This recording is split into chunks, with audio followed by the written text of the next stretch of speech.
सरस्वत्यै नमः। ओम श्री गुरुभ्यो नमः। ओम समस्तजनकल्याणे निरतं करुणामयं नमामि चिन्मयं देवं सद्गुरुं ब्रह्मविद्वरम्। ओम नीलाम्बुजश्यामलकोमलाङ्गं सीतासमारोपितवामभागं पाणौ महासायकचारुचापं नमामि रामं रघुवंशनाथम्। ओम अतुलितबलधामं हेमशैलाभदेहं धनुजवनकृशानुं ज्ञानिनाम् अग्रगण्यं सकलगुणनिधानं वानराणाम् अधीशं रघुपतिप्रियभक्तं वातजातं नमामि। वॉल्यूम श्री राम जय जय राम।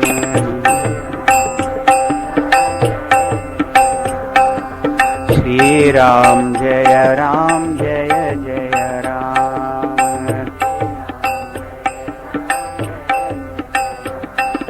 श्री राम जय जय राम।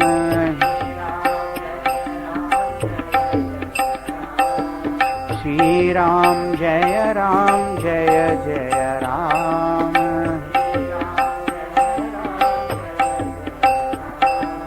श्री राम जय जय राम।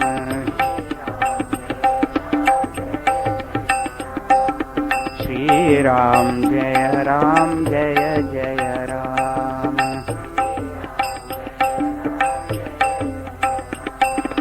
जय जय राम। जय जय राम।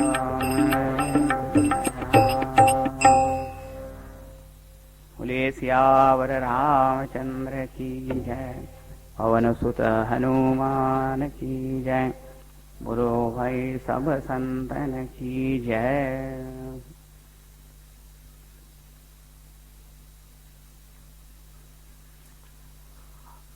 आतापर्यंत आपलं मंगलाचरण, वंदना प्रसंग आणि एक संक्षिप्त रूपरेखा तुलसी रामायणाची तुम्हाला मी सांगितली।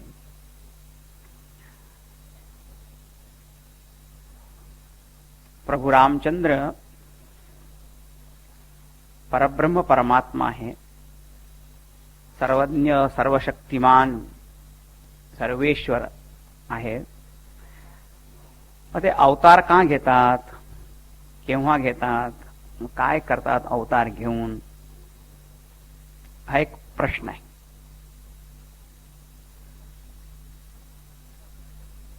श्रीमद भगवत गीतेमध्ये प्रसिद्ध श्लोक आहे आणि सर्वांना तो अगदी काय म्हणतात त्याला तोंडपाठ मुखोद्गत आहे। कोणता म्हणा जरा पूर्ण।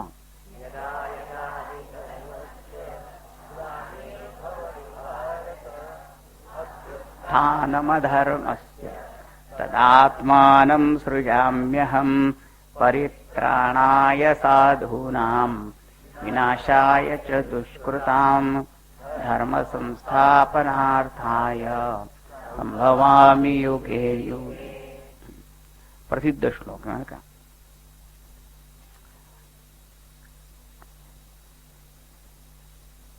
आपल्यासाठी जीव आहे, त्या जीवांचा पुनर्जन्म होतो, पण भगवंताचा पुनर्जन्म नाही होत। भगवंताचा काय होतो, अवतार ग्रहण। So jivas have reincarnation and God has only incarnation. असं दोघांमध्ये फरक आहे।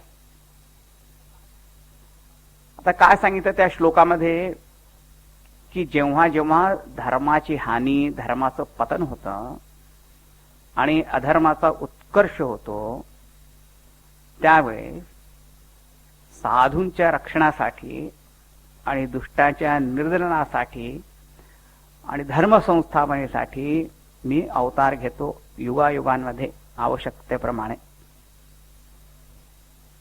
आता हे धर्म आणि अधर्म काय आहे याच्यावर तो मोठाच विचार करायला पाहिजे.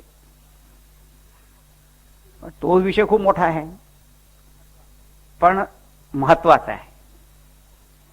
आता तो सरळ भाषेमध्ये सांगायचं म्हणजे काय, धर्म कशाला म्हणतात.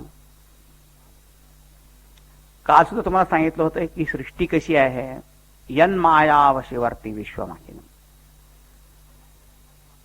त्या जगात एवढा अवाढव्य व्यापार चालू आहे,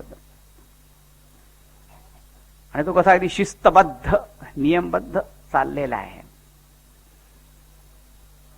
सूर्य चंद्र ग्रह तारे नक्षत्र यांच्याकडे जर पाहिलं, आपापल्या अगदी शिस्तीमध्ये राहून आधी ते काम करतात आहे. आणि वनस्पती जगाकडे पाहिलं तरी पण त्यांचं पण काम चाललंय एक दिवस अगदी प्रकृतीप्रमाणे. पशु पक्ष्यांकडे पाहिलं तरी पण त्यांचं पण चाललंय. आता फक्त ह्या जगाची आणि विश्वाची एक जी लय आहे ना, शिस्त म्हणा, लय म्हणा, रिदम इंग्लिशमध्ये म्हणतात, त्याला बिघडवण्याचं कोणी काम करत असेल तर माणूस.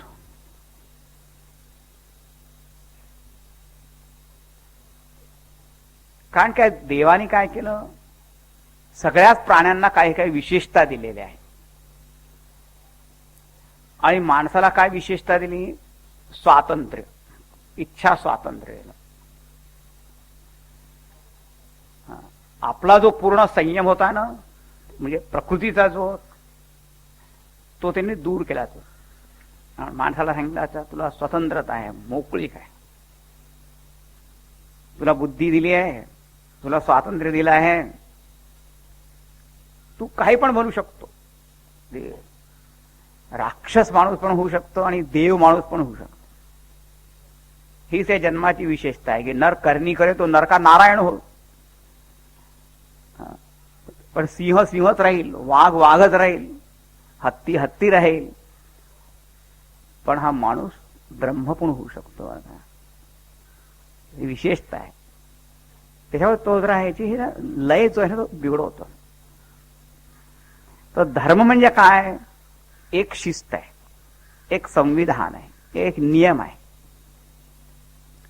आणि त्याप्रमाणे जर सगळा व्यापार चालला तर मग तिने उन्नतीच होते. माझ्या त्याच्यामध्ये स्वारस्य आहे, मधुरता आहे, उन्नती आहे. म्हणून धर्माची परिभाषा काय सांगितली, यतो अभ्युदय निश्रेयस प्राप्ती. ज्याच्या आश्रयाने, ज्याच्या योगाने अभ्युदय म्हणजे सर्वांगीण विकास, उन्नती, भौतिक समृद्धी, आणि निश्रेयस म्हणजे मोक्ष पण प्राप्त होतो, त्याला म्हणतात धर्म. आता पहा, एक इतकी चांगली शिस्त सगळ्या ठिकाणी आहे, एक रिदम आहे, लय आहे सगळ्या ठिकाणी.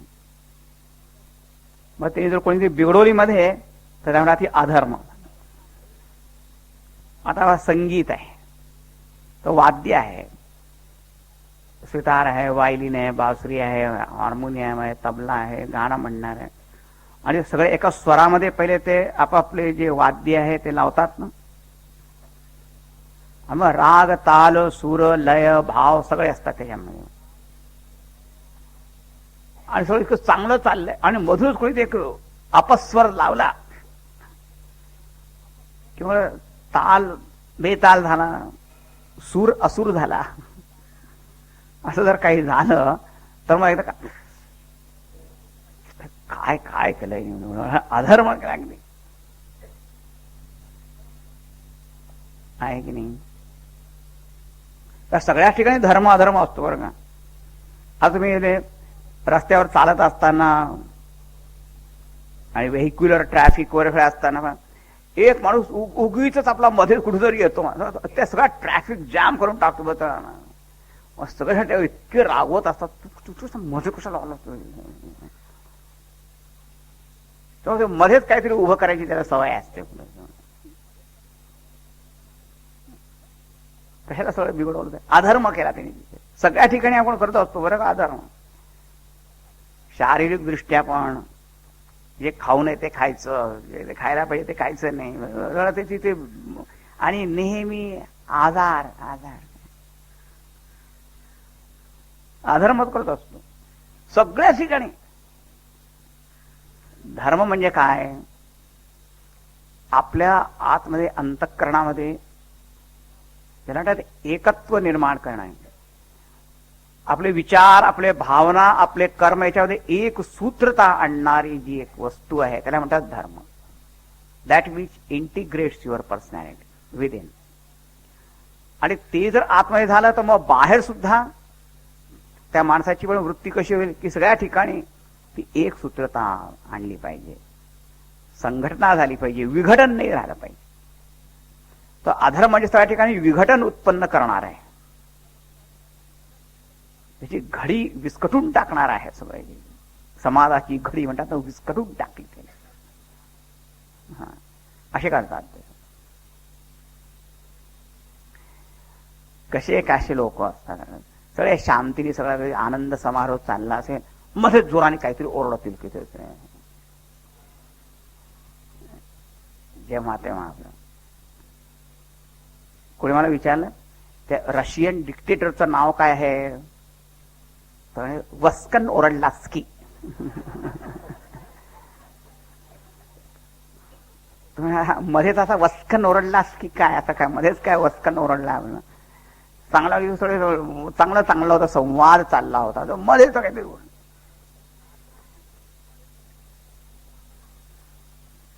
आता धर्म म्हणजे काय?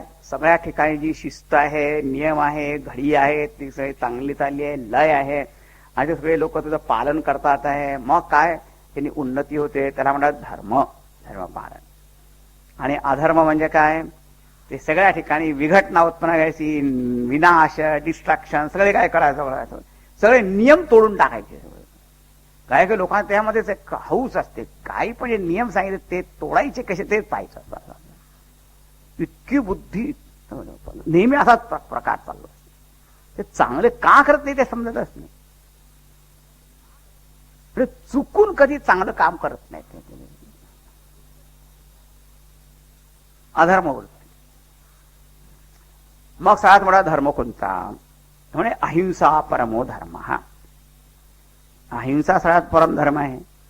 आणि हिंसा जी आहे त्याचा अधर्म आहे. मग अहिंसा कुठे असते? जिथे प्रेम आहे तिथे अहिंसा आहे, जिथे द्वेष आहे तिथे हिंसा आहे. आणि प्रेम कुठे असतं? जिथे आपलेपणा असतो ना तिथे प्रेम आहे. जिला आपण आपला समजतो की नाही, मग तिथे प्रेम असतं. मग त्याचं कधी वाईट हो असं कधी मनात पण विचार येत नाही. आता म्हणजे धर्माची परिभाषा काय करायची? जिथे आपलेपणा आहे म्हणून प्रेम आहे, म्हणून सद्भावना आहे, त्याचं कल्याण हो अशी भावना आहे, आणि तसंच विचार आहे, कर्म आहे, त्याला म्हणतात धर्म. मग अधर्म काय? जिथे द्वेष आहे, परकेपणा आहे, आणि मग त्याची हानी कशी होईल. मग त्याच्या जन्मदिवसाच्या असं एक पत्र पाठवायचं की देव करुणे तुझी दुर्घटना आणि ऍक्सिडेंट हो, तुझा पाय तुटो मोडो, काहीतरी असं पाठवायची काय गरज? पण द्वेष. मग आता म्हणा की यदा यदा ही धर्मस्य ग्लानिर्भवती अधर्मस्य उत्कर्ष भवती. म्हणजे काय की हे जे असे जीवन मूल्य जे आहे, समता, एकता दाखवणारे, संघटन दाखवणारे म्हणजे उन्नती दाखवणारे असे जे जीवन मूल्य आहे त्यांचा ऱ्हास, त्याला म्हणतात धर्म आहे. आणि अधर्म म्हणजे बस मारो काटो पिटो, त्याच्यामध्ये मला मजा वाटते, छिंदी भिंदी, मग त्याला म्हणतात अधर्म. मग काय म्हणतात भगवान, काय म्हणतात? अशा वेळी मी येतो. अच्छा, एक लक्षात ठेवा, सर्वच जण धर्माचं पालन करत असतील तर मग देवाला यायची काही पण गरज नाही.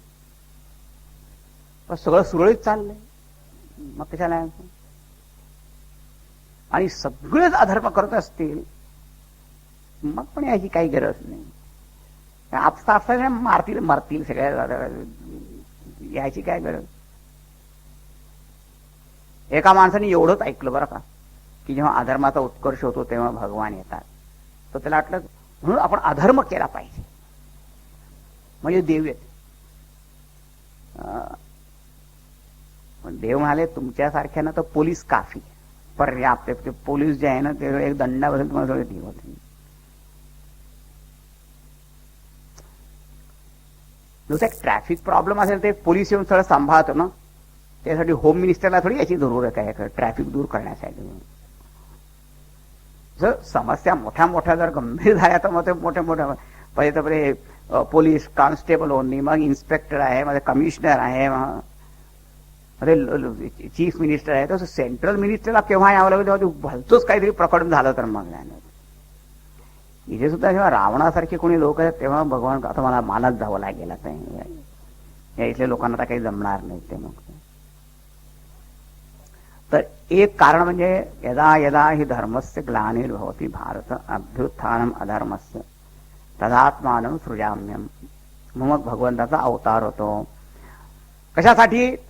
परित्राणाय साधूनाम, साधू लोकांच्या रक्षणासाठी. साधू म्हणजे काय? ज्यांनी असे भगवे वस्त्र घातले म्हणून गळा माळा टिळा काय काय केल्या त्यांना साधू असं म्हणतात असं काही नाही. साधू म्हणजे सज्जन, चांगल्या स्वभावाचा. चांगला स्वभाव म्हणजे काय? काय माहिती चांगला स्वभाव म्हणजे काय? म्हणजे साधनोति परकार्यम इति साधू. अगदी निस्वार्थ भावनेनी स्वतःला संकट आणि दुःख कष्ट सहन करून सुद्धा आणि दुसऱ्यांचं काही चांगलं काम सिद्ध करून देणं असं ज्याचा स्वभाव असेल त्याला म्हणतात साधू. आणि स्वतःवर अगदी संकट प्राण संकट जरी उपस्थित झालं तरी पण आपल्या धर्म न्याय मार्गापासून जो विचलित होत नाही त्याला म्हणतात साधू. मग तो ब्रह्मचारी असू शकतो, गृहस्थ असू शकतो, वानप्रस्थ, संन्यासी, कोणी पण असू शकतो. खरं अशा लोकांची जर रक्षा केली तर धर्माची रक्षण आपोआप होईल. एक लक्षात ठेवा, असे जे संत साधू असतात त्यांना आपल्या मरणाची काही भीती वाटत नाही बरं का. त्यांची रक्षा पण देव त्यांची रक्षा याच्यासाठी करतो की त्यांची रक्षा जर झाली तर मग धर्माची पण रक्षा होईल. धर्मो रक्षति रक्षितः. जो धर्माची रक्षा करेल मग धर्म त्याची पण रक्षा करतो, रक्षण करतो असं मनुस्मृतीत सांगितलं. धर्मो रक्षति रक्षितः. रक्षितः धर्मः रक्षति. तर तुम्ही धर्माचं रक्षण केलं तर धर्म तुमचं पण रक्षण करेल असं आहे. आणि धर्माचा अर्थ नेहमी कर्मकांड क्रिया असं समजा. आपलं प्रत्येक देह धर्म आहे त्याचं सुद्धा जर पालन केलं तर तुमचं देह जे शरीर स्वास्थ्य चांगलं राहील. तो पण नियम आहे ना, धर्मच आहे. शरीर धर्म आहे, इंद्रिय धर्म आहे, मनोधर्म आहे, बुद्धी धर्म आहे, सगळ्यांचा धर्म आहे. अच्छा, तर एक कारण काय झालं, हे अशी जेव्हा समाजामध्ये स्थिती निर्माण होते आणि मग सगळे देवता ऋषी मुनी साधू सगळे व्याकुळ होतात. आता आम्ही काही करू शकत नाही, तुम्ही इथे या. अनंत शक्तिमान परमात्म्याला म्हणतात तुम्ही या. भगवान म्हणतात अच्छा नंबर एक. पण एक आहे की नेहमी अशी काही सामूहिक स्थिती झाली आहे तेव्हाच भगवान येतील असं पण काही नाही बरं. एखाद्या वेळेस एक माणूस जरी असेल अत्यंत कष्टामध्ये दुःखामध्ये म्हणा काही झालं असेल आणि त्यांनी सुद्धा जी आर्तस्वराने जर प्रार्थना केली तर त्या एका व्यक्तीसाठी सुद्धा देव येऊ शकतो.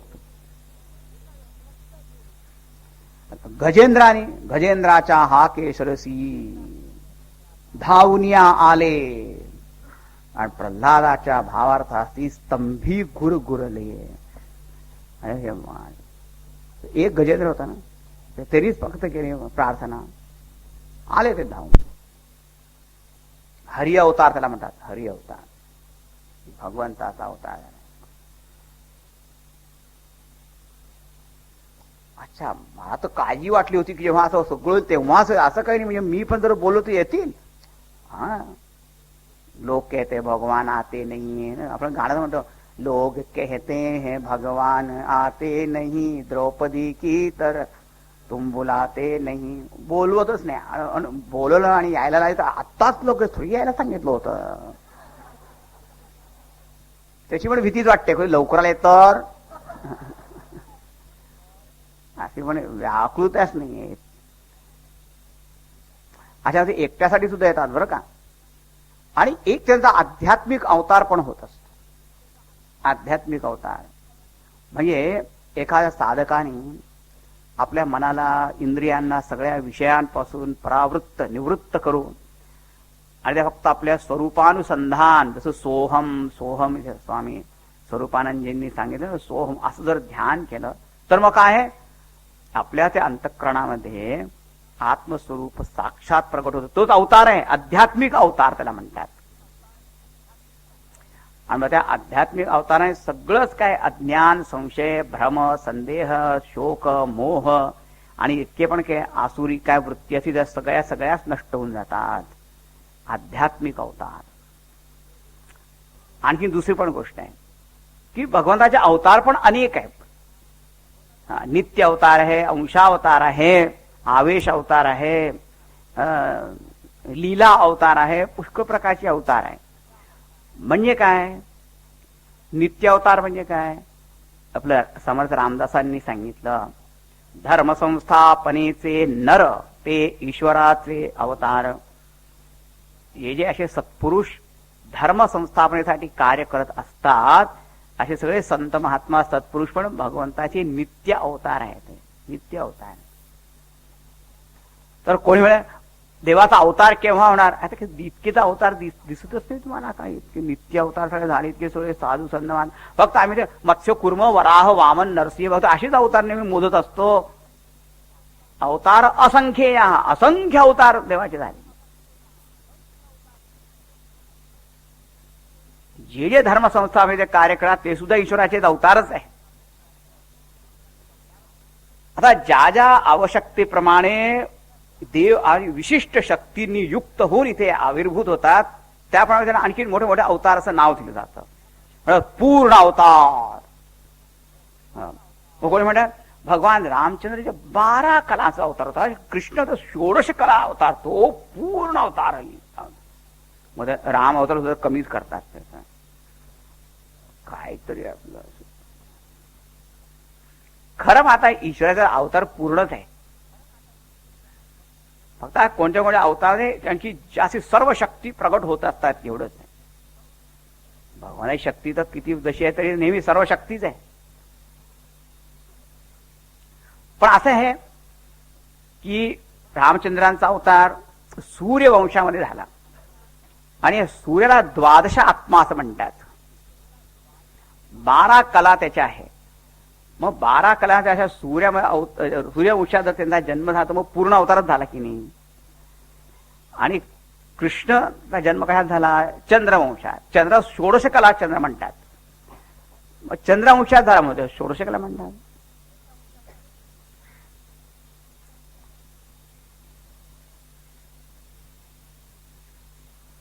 पूर्ण अवतार आहे बरं का, रामाला अपूर्ण म्हणू नका बरं का.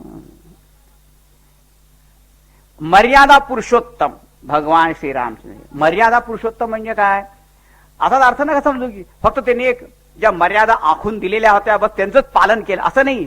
त्यांनी आणखी धर्माच्या उत्कृष्ट मर्यादा पण स्थापित केल्या. रामनाथ मर्यादा Purushottam. Not only merely he followed only the system laws, but he established greater and greater standards of living. त्यामुळे मर्यादा पुरुषोत्तम असे भगवान श्री रामचंद्राने. खरं सांगायचं काय की देवाचा जो अवतार होतो ना, त्याचं मुख्य कारण म्हणजे काय आहे, प्रेम, करुणा, कारुण्यमेव. राम भगत हित नरतनुधारी, विप्रधेनु सुर संत हित लीन मनुजावतात. हे बा, आपण सांगितलं प्रार्थना केली देवाला आणि त्याचं जर हृदय जे आहे ते विरघळलं नाही, द्रवित झालं नाही, तर मग काय करा, करत राहा प्रार्थना. खरं म्हणजे देवाचा अवताराचं जे कारण आहे ना, ते कारुण्यच आहे. हे दुसरे तर निमित्त होत असतात, काही काही निमित्त. मराठीत काय म्हणतो, निमित्ताला कारण झालं. एक निमित्त होता, बाकी तर देवाची इच्छा. खरं म्हणजे आपण विचारू शकत नाही की देव अवतार का घेतात. कारण देव म्हणे, तू मला विचारणार कोण? माझ्या मनात आलं की घ्यायचं आहे तर मी घेतो, तुम्ही थांबवू शकत नाही. हे अवतार होतात. तर अनेक अवतार होतात. किती अवतार झाले? फक्त 10च अवतार नका मोजत राहू बरं का, पुष्कळ अवतार झाले. आणि विशिष्ट गोष्ट म्हणजे एक एक अवतार सुद्धा अनेक वेळा झालेला आहे, एकदाच थोडी झाला. कारण ही सृष्टी कशी आहे, अव्यक्तादीनी भूतानी व्यक्तमध्यानी भारत अव्यक्त निधनान्येव. ते अव्यक्तापासून व्यक्त होते, मग पुन्हा अव्यक्तामध्ये जाते, लीन होते. तर हे सृष्टी चक्र चालू आहे बरं का. सृष्टी चक्र उत्पत्ती स्थितीलय उत्पत्ती स्थितीलय होत असतं. तर कल्पकल्प होत असतात. आता मला सांगा, रावणाचा अवतार एकदाच झाला का? रावण होतच असतात आपले. मग रावणाला तर मग रामाला पण यावं लागेल की नाही? तर जेव्हा जेव्हा असं होतं तेव्हा तेव्हा रामाला पण यावं लागतं. तर राम अवतार किती झाले काय माहिती, किती झाले आतापर्यंत, कितीतरी झाले असतील.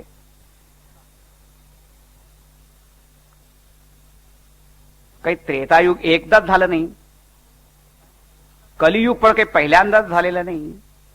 कलियुग कितीतरी कलियुग होऊन गेलेले आतापर्यंत. अच्छा, मला माहितच नव्हतं. राम अवतार पण पुष्कळ. हा, आणि म्हणून की कल्पभेद हरिचरित सुहाय. आपण अनेक रामायण वाचतो ना, तर कधी असं वाटतं वाल्मिकी रामायणामध्ये तर असं लिहिलं आहे, तुलसीदासांनी कुठून लिहिलं आहे. हे अगस्त्य रामायण आहे, कम्म रामायण आहे, अध्यात्म रामायण आहे, कितीतरी रामायण आहे, भावार्थ रामायण आहे एकनाथ महाराजांचं पण. आणि मग काही काही गोष्टी निरनिराळ्या प्रकारे पण तिथे दिलेल्या आढळतात. मग लोक विचारतात, कोणतं सत्य आहे हे? माणसाने एक अशी सवय असते ऐकायचं, विचारायचे. वाल्मिकी ऋषींनी सांगितलं ते खरं आहे की तुलसीदासांनी सांगितलं ते खरं आहे? म्हणजे कोणी एक खोट आहे. त्यांनी दोघांनी सांगितलं ते खरं आहे, असं कसं होऊ शकेल? त्यांनी असं सांगितलं, त्यांनी असं सांगितलं. या तुलसी रामायणामध्ये 4 कल्पांमध्ये जे राम अवतार झाले त्या 4 अवतारांची कथा इथे सांगितली आहे.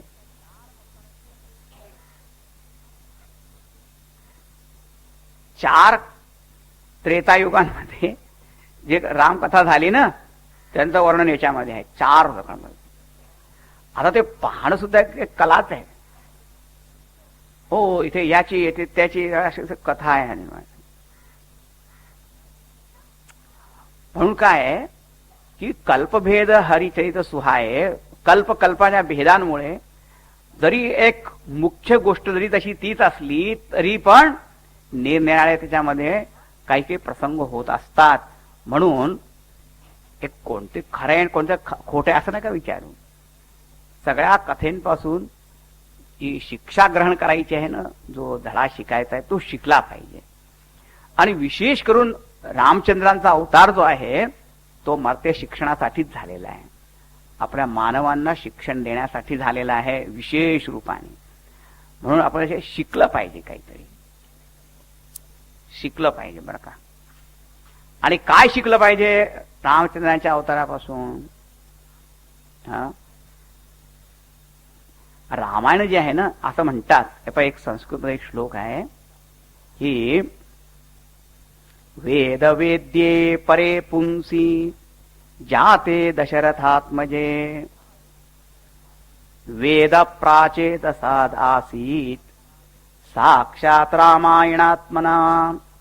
म्हणजे वेदांत वेद्य, वेदांच्या द्वारे ज्यांचं ज्ञान होतं हे जे परब्रह्म आहे त्या परब्रह्म परमात्म्याने जेव्हा राम रूप धारण केलं, वेद वेद्ये परे पुंसी जाते दशरथात्मजे. वेद वेद्य परमात्म तत्व जे आहे ते दशरथ पुत्र राम या रूपाने जेव्हा अवतरित झालं त्यावेळी वेदांना वाटलं की आम्ही पण तो अवतार घेतला पाहिजे. हा, ज्या ब्रह्माचं ज्ञान आम्ही लोकांना करून देतो निर्देशात्मक भाषेने, ते जर ब्रह्म इथे प्रगट झाले आहे तर आम्हाला पण अवतार घेतला पाहिजे. म्हणून ते वेद जे आहे ते रामायणाच्या रूपाने प्रगट झाले. हा रामायण हे वेदांचाच एक अवतार आहे बरं का, संस्करण आहे. आणि कोणाच्या माध्यमातून ते आले तर म्हणे प्राचेतसात वाल्मिकी ऋषींच्या माध्यमाने ते प्रगट झाले. अर्थ काय झाला की वेदांमध्ये धर्म आणि ब्रह्म या दोन विषयांचं ज्ञान करून दिलेलं आहे. त्याचप्रमाणे रामायणामध्ये सुद्धा धर्म आणि ब्रह्म यांचं ज्ञान करून दिलेलं आहे. राम काय आहे तर म्हणे ब्रह्म आहे, आणि त्यांचं जीवन जे आहे तेच धर्म आहे. झालं स्पष्ट. धर्म शिकायचा असेल तर फक्त रामचंद्रांचं जीवन पाहिलं म्हणजे धर्म काय आहे समजेल. अच्छा, वेदांमध्ये आणि मग रामायणामध्ये फरक काय झाला? फरक असा झाला की वेदांमध्ये धर्माचं ज्ञान कसं दिलं आहे? विधी निषेध रूपाने, आदेशात्मक भाषेत. हा, हे करा, हे करू नका असं म्हणतात विधी निषेध, डूज अँड डोंट.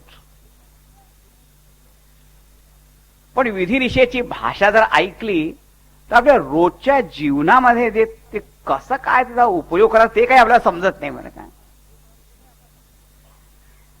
परिस्थिती अनुसार त्या नियमांचं पालन कसं करायचं ते समजत नाही. तर त्या नियमांचं प्रत्यक्षीकरण कोणी करून दाखवलं पाहिजे. त्याला इंग्लिश भाषेमध्ये काय म्हणतात की वेदांमध्ये काय दिलेलं आहे? इन्स्ट्रक्शन्स, इंजंक्शन्स. आणि रामायणामध्ये काय आहे? डेमॉन्स्ट्रेशन. तिथे विधी निषेधात आदेशात्मक भाषा आहे, हे करा हे नका करू. पण रोजच्या परिस्थितीमध्ये त्यांचं पालन कसं करायचं त्याचं जे प्रत्यक्ष प्रदर्शन जे आहे ते आपल्याला रामायणाच्या माध्यमातून दिसून येतं. म्हणून रामचंद्रांचा अवतार एक फारच श्रेष्ठ आहे. अच्छा, आता धर्मपालन म्हणजे रामांनी काय दाखवून दिलं याच्यामध्ये? तर एकदा मी एक फार सुंदर वाक्य वाचलं होतं, एक कुठेतरी कोटेशन्स होतं इंग्लिशमध्ये. त्यात म्हटलं होतं, if you don't stand for something you fall for everything. फारच चांगलं वाक्य. If you don't stand for something then you fall for everything. म्हणजे काय? जर एखादा कोणी असा माणूस असेल ज्याच्या जीवनामध्ये कोणत्याच प्रकारचं एक आदर्श किंवा जीवन मूल्य नसेल, काहीच नाही, आदर्शहीन मूल्यहीन असा कोणीतरी माणूस असेल तर मग काय ना, फॉल फॉर एव्हरीथिंग. तो खालीच पडत राहील, पडत आहे. म्हणजे कुठे जरा टेम्पटेशन, प्रलोभन आले लगेच मध्ये.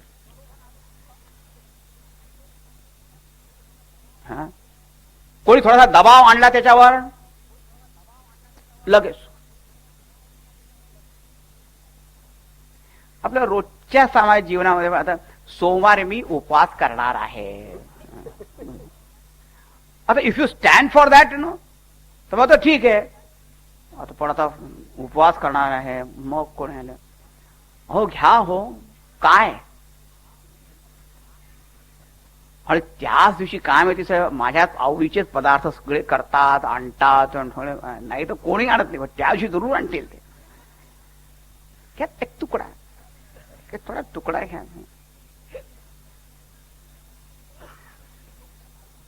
माझ्या तुकडेच पडतात माझ्या सगळ्या त्या व्रताचे आणि सगळ्याचे. काय असं तोंडाला पाणी सुटतं. तो काय आता देऊन द्या पहिले तुकडा, आता मग पूर्णच द्या ना. आता जर घ्यायचंच आहे तर मग अगदी एवढ्यापासून आशाच्या मध्ये मग मोठे मोठे जीवन होते, त्यात काही विचारूच नका. धर्मपालन म्हणजे काय? हे तुमची जे काय तुम्ही स्वतःनीच केलेले जीवन मूल्य त्याचं सुद्धा जर आपण पालन केलं नाही तर मग ते आणखी दुसऱ्याने कोणी आपल्याला सांगितलं तर कुठं करणार आहे तसं. आपण स्वतःच ठरवतो आणि स्वतःच पालन करत नाही मग काय दुसऱ्याचं काय ऐकणार आहे. मग असा माणूस काय होईल पडत राहील. रामचंद्रांनी धर्मामध्ये काय सांगितलं, धर्माचा त्याग मी करणार नाही. बाकी धर्मासाठी दुसऱ्या सगळ्या कशाचा पण त्याग करावा लागला तरी पण मी करेन, पण धर्म सोडणार नाही. गंभीर होते बघा, धीर वीर गंभीर असे होते. समुद्र इव गांभीर्ये धैर्येण हिमवान इव. समुद्राप्रमाणे गंभीर आणि हिमालयाप्रमाणे धीर असे होते भगवान रामचंद्रजी. हलणार नाही आपला असं. म्हणून असं म्हणतात की धर्म पालन जर केलं तरच मग ब्रह्म साक्षात्कार पण होतो. तर राम असे ईश्वर आहे म्हणून त्याची भक्ती पण केली पाहिजे आणि त्यांचं जीवन धर्ममय होतं, त्याचं पालन केलं पाहिजे. हेच रामायणाची मुख्य शिकवण. अच्छा, तर राम हे अवतार आहे, तर मग अवतार कसे असतात ते मी तुम्हाला थोडक्यात सांगितलं होतं. अनेक प्रकारचे अवतार अनेक कल्पकल्पामध्ये झालेले आहे. अनेक कारण झाले त्याच्यासाठी. आणि म्हणून तुलसीदासांनी काय केलं, अनेक प्रकारचे जे हेतू झाले निरनिराळ्या कल्पांमध्ये, कोठे कुठे काय काय हेतू झाले ज्यांच्यामुळे देवाचे अवतार झाले त्यांचं वर्णन त्यांनी केलं. म्हणून काय ते पहिले तुम्ही रामायण जर वाचायला सुरुवात केली ना तर 185-200 दोहे होतात, पण रामायणाची कथा सुरू होत नाही. काय झालंय काय माहिती. त्यामध्ये पहिले शिवचरित्र येतात, त्या आधी शिव पार्वतीचं अगदी विस्तार आणि वर्णन त्याचं केलेलं आहे. आता ते काय ते हे शिवचरित्र आहे की रामचरित्र आहे काय मी वाचवलं. पण असं म्हणतात की जेव्हा याज्ञवल्क्य ऋषी भरद्वाज भेटले आणि भरद्वाज ऋषींनी आपला एक संदेह निर्माण त्याच्यासमोर पुढे ठेवला, असं त्याप्रमाणे तुलसीदासांनी कथेला प्रारंभ केला आहे. त्याचप्रमाणे पार्वतीने पण संदेह शिवजींपुढे ठेवला होता आणि मग त्यांनी उत्तर दिलं म्हणून हे रामायण झालं. तसाच प्रश्न काकभूषणींनी पण ठेवला होता गुरुदेवता समोर. कारण का या तिघांना सुद्धा भगवानाची लीला पाहून एक संदेह निर्माण झाला होता की इकडे रामचंद्रांना तो सर्वज्ञ सर्वशक्तिमान ईश्वर पण म्हणतात आणि हे इकडे ते सीतेसाठी रतात आहे, वियोग आणि दुःखी होत आहे, सीता कुठे आहे माहीतही नाही आहे. आता हे कसे काय असतील ते. म्हणजे राम जे सर्वज्ञ राम आहे ते हेच राम आहे की हे अयोध्या जे महाराज दशरथ यांचे पुत्र हे राम हे निराळे आहे आणि ईश्वर राम कोणी निराळे आहे. असा प्रश्न भरद्वाज मुनी, पार्वतीजी, गरुडजी यांच्या सगळ्यांच्या मनामध्ये आला. मग त्यांचे उत्तर दिलं असं नाहीये. सर्वज्ञ ईश्वर आणि दशरथ पुत्र राम हे दोघं एकच आहे.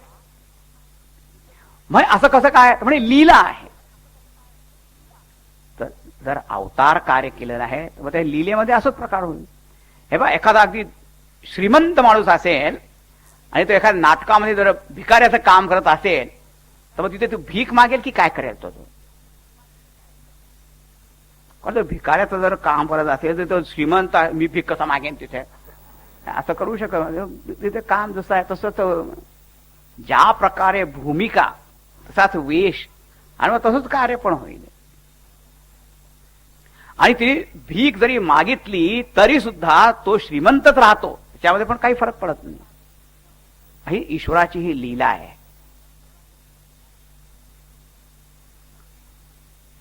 याच्यामध्ये सांगितलंय. तर हेतू झाले काय, हेतू या सगळ्या कथेमध्ये देवाने असा अवतार का घेतला त्याचे अनेक कारण कल्पकल्पामध्ये निरनिराळे कारण झाले. ते अवतार हेतू सांगितले. मग त्या भरद्वाज ऋषींनी पण विचारलं तर याज्ञवल्क्य ऋषींनी कथा सांगायला सुरुवात केली तर पहिले शिवचरित्र एवढं मोठं सांगितलं. पण त्या भरद्वाज मुनी मध्येच थांबवलं नाही. मी तुम्हाला काय विचारलं होतं आणि तुम्ही काय सांगताय. मी विचारलं होतं रामांविषयी, तुम्ही सांगलं शिवजींविषयी. तर काय, this is not what I am asking you. नाही, पण ते पण कथा ऐकण्यामध्ये मग्न झाले. मग ते पाहिल्यानंतर याज्ञवल्क्य म्हणतात, तू खरा राम भक्त आहे, मला समजलं. पण शिवकथा ऐकताना तू प्रसन्न झाला आहे पाहून, तू आता रामकथेचा अधिकारी झाला आहे असं समजलं. कारण काय आहे की तत्वदृष्टीने असं आपण काल श्लोक पाहिला, भवानी शंकरौ वंदे श्रद्धा विश्वास रूपिणौ याभ्याम विना न पश्यन्ति सिद्धा स्वांतस्तमीश्वरम. भवानी शंकर श्रद्धा विश्वास रूप आहे, ते मनामध्ये जर प्रगट झाले तर मग रामदर्शन पण होईल. शिवकथेमध्ये आनंद झाला म्हणजे आता ते श्रद्धा भक्ती सगळं काही याच्या मनामध्ये निर्माण झालेली आहे. मग आता राम भक्ती रामदर्शन याचा अधिकारी तो झालेला आहे असं ऋषींना वाटलं. मग आता त्यांनी अवताराचे हेतू काय आहे ते सांगायला सुरुवात केली. तर मग तिथे कथा सांगितल्या की एकदा वैकुंठ लोकामध्ये जेव्हा सनत कुमार गेले आणि जय विजय यांनी त्यांना थांबवलं, तेव्हा त्यांना राग आला, तुम्ही राक्षस व्हात. मग नारायण भगवान म्हणाले, आता ते राक्षस झाले तर त्यांचा उद्धार करण्यासाठी मलाच जावं लागेल, कारण ते जर राक्षस झाले तर दुसरं कोणी त्यांना हरवू शकणार नाही. ते जय विजय एकदा झाले, हिरण्याक्ष हिरण्यकश्यपू म्हणून देवानी अवतार घेतला, वराह अवतार आणि नरसिंह अवतार. मग त्यांचा जन्म झाला रावण आणि कुंभकर्ण या रूपात. मग देवानी राम अवतार घेतला. मग पुढे शिशुपाल आणि दंतवक्र झाले, त्यावेळेस भगवान श्रीकृष्ण आले. असं झालं. तर त्या एक अवतार राम अवताराचं कारण काय होतं, त्या सनत कुमाराचा जय विजय यांना शाप दिला होता, त्याच्यामुळे ते जय विजय झाले होते असे, त्याच्यामुळे झालं. मग एकदा काय झालं तर म्हणे नारद मुनींनी शाप दिला. नारद मुनींनी शाप दिला, काय सांगता होतं कधी कधी असंच काय. तर नारद मुनींनी कोणाला शाप दिला, भगवंताला. देवाचे भक्त झाले काहीतरी. ती फारच सुंदर कथा आहे, थोडक्यात निदर्शन करायचं. नारदजी हिमगिरी विहार करतात, फिरता फिरता त्यांनी पाहिलं सुंदर दृश्य, हिमालय आहे, पर्वत आहे, नदी गंगा वगैरे पाहून त्यांच्या मनामध्ये अत्यंत प्रेम उत्पन्न झालं भगवंताविषयी आणि समाधी लागली. समाधी लागल्यावर त्या इंद्राला भीती वाटली, नेहमीच भीती वाटते. करत आता हे माझं कोणी पद घेणार नाही, माझी खुर्ची हलते आहे, आणि मग त्याचं काही तपभंग करायला पाहिजे. तर लगेच कामदेव आणि पार्टी त्यांची आहे, मदन कुमार ऑर्केस्ट्रा पार्टी, त्यांना लगेच बोलवलं. नवदा तपभंग गेले. तर ठमक ठमक ठमक सगळं काही केलं, पण काही नाही. कारण की सीम की चापी सकई को तासू बड रखवार रमापती जासू. नारदांचं जे मन जे आहे ते देवामध्ये लीन झालेलं होतं, त्यामुळे त्यांच्या मनाचं रक्षण जे आहे भगवान स्वयं करत होते. त्याच्यामुळे त्यांना काही सुद्धा फरक पडला नाही. त्यांना कामना पण काम वासना जागृत झाली नाही, क्रोध पण आला नाही. तो काम नमस्कार करून पळाला तिथे. माझी ख्याती पसरली, त्याने काम विजय केला. आता लगेच देवाचं विस्मरण झालं. हे विसरून गेले की देवानी माझ्या मनाची रक्षा केली होती, नमे भक्त प्रणश्यती. तर देवाला विसरून गेला, काय मीच कामाला जिंकला आहे. ओ भगवान विष्णू म्हणाले, अच्छा ठीक आहे, पाहतो. फारच रोचक कथा वगैरे आहे. मग भगवानाने मायेचा विस्तार केला. हे एका राज्यात गेले, तिथे एक राजकुमारी होती, तिचं एक स्वयंवर होणार होतं. त्या राजाने यांना सांगितलं की हिचं जरा भविष्य सांगा जरा कशी आहे. तर तिला पाहून हे असे मुग्ध झाले का मग तिच्याशी माझं लग्न व्हावं असंच ते मनामध्ये आलं. पण आता कुठे म्हणत होते की मी जिंकलो सगळं. ज्यावेळेस आपल्याला असं वाटतं ना की आम्ही क्रोध जिंकला, ते असं काहीतरी होईल की इतका क्रोध येईल त्यावेळेस हे काय सांगणार. मग म्हणाले काय, यावेळेस सुंदर रूप पाहिजे. सुंदर रूप कोण की हरिसन मागव सुंदरताई. इतकी सुंदरता होतं देवाकडनं मिळू शकते. देवा तुम्ही हरी सुंदर आहात, तुमच्यासारखं रूप मला द्या. भगवान म्हणाले, पा ज्या प्रकारे तुझं कल्याण होईल ते मी करेन. असं नाही म्हणाले की मी तुला देईन असं. आणि त्यांनी काय केलं, त्यांचा फक्त चेहरा जो आहे वानरासारखा केला. कारण हरीचा अर्थ माकड पण होतो. हरी शब्दाचा एक अर्थ आहे, तुमच्या हातातून थोडे घेऊन नाही पळून जात का वानर. पण देवाची कृपा अशी की सगळ्या लोकांना ते आपले नारद रूपाने दिसत होते. फक्त ती जी विश्वमोहिनी आली ना, तिला ते वानर रूपामध्ये चेहरा दिसला, ती निघून गेली. ती पुढे लाईन सोडली, तिने गेलीच नाही त्या लाईन मध्ये. हे बसले होते हळूहळू पुन्हा की माझ्याशी लग्न होणार आहे.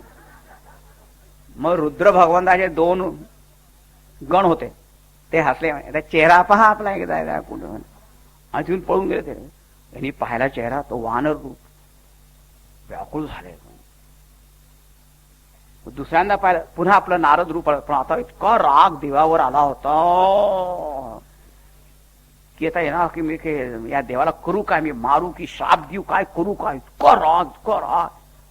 कामात क्रोधो विजायते, मनामध्ये खूप कामना आली आणि ती पूर्ण नाही झाली की फार राग येतो. आणि चालले होते मला की आता मी काय करू. देव सुद्धा काय विचित्र, मध्ये काय नाराजी, व्याकुळ होऊन कुठे चालला. तरी पाहिलं, तुमच्याकडे चाललो होतो, तुम्ही मला धोका दिला, विश्वासघात केला तुम्ही माझ्याशी, आता तुम्हाला मी शाप देणार. दे, काय शाप देणार. एक तर पहिले तुम्ही इथे सर्वज्ञ सर्वेश्वर ईश्वर असून एक नर रूप, राजाचं रूप घेऊन तिथे आला आणि तिच्याशी लग्न केलं, तर तुम्हाला सुद्धा एक नर रूप धारण करावं लागेल. ठीक आहे, आता आपल्याने राजा बनावं लागेल तुम्हाला. राजा नररूप राजा, बरं का. तर आपण कोण राजाच झाले ना. अरे पण जो अनंत कोटी ब्रह्मांड नायक असेल, तो एका राज्याचा राजा म्हणजे काय मोठं झाला का. राज्यपालाला द्वारपाल केलं, असं पालता आहे ना तू. कुठे राज्यपाल, कुठे द्वारपाल, कुठेतरी पाल चुकले. काय झालं तर काय असं थोडे, तू अनएम्प्लॉइड तर नाहीये ना. नाही, मग काय झालं, राजा आणखीन काय. आणि तुम्ही स्त्रीपासून माझा वियोग केला. भगवान तुझा संयोग झाला केव्हा होता.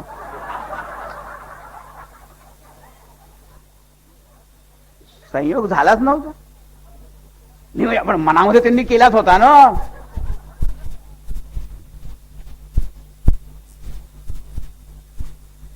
किती म्हणजे माझी निराशा झाली. आता तुम्हाला पण तुमच्या पत्नीपासून वियोग होईल. अच्छा, आणखी काय. आणि वानर रूप मला तुम्ही दिलं, आणि तुम्ही राजा असून तुम्हाला वानरांची सहायता घ्यावी लागेल, सहाय्य घ्यावं लागेल. भगवान म्हणाले अच्छा, आणखीन काय. तुला नारद म्हणाले की मला शाप देऊन आता कंटाळा पण यायला लागला आहे, आणि मला भीती वाटते, तुम्हाला इतके शाप दे. आणि तुम्हाला आणखीन काय म्हणतात. आणखीन काही नाही. भगवान म्हणाले ठीक आहे. मग देवाने आपली माया दूर केली. त्याच्यावर देवा तुम्हाला किती मी शाप दिले, काय काय बोललो तुम्हाला. भगवान म्हणाले काय नाही, आय वॉन्टेड दॅट ओनली. माझ्या मनावर सुद्धा यायचं होतं, आता यायचं होतं, काहीतरी निमित्त झालं पाहिजे. चल तू आता त्या भगवान शिवजींचं स्मरण कर जा. आता तुला माया कधी बाधित होणार, कधी मोहित करणार नाही, असं त्यांनी सांगितलं. आता नारद मोह प्रसंग झाला म्हणून एकदा ते जे विप्रगण जे होते, ज्यांनी त्या नारदांचा उपहास केला, तर नारद मी त्यांच्यावर रागवले की तुम्ही राक्षसांसारखं काम केलं, तुम्ही राक्षस व्हा. पण ते विप्रगण जे आहे ते राक्षस झाले, रावण कुंभकर्ण झाले.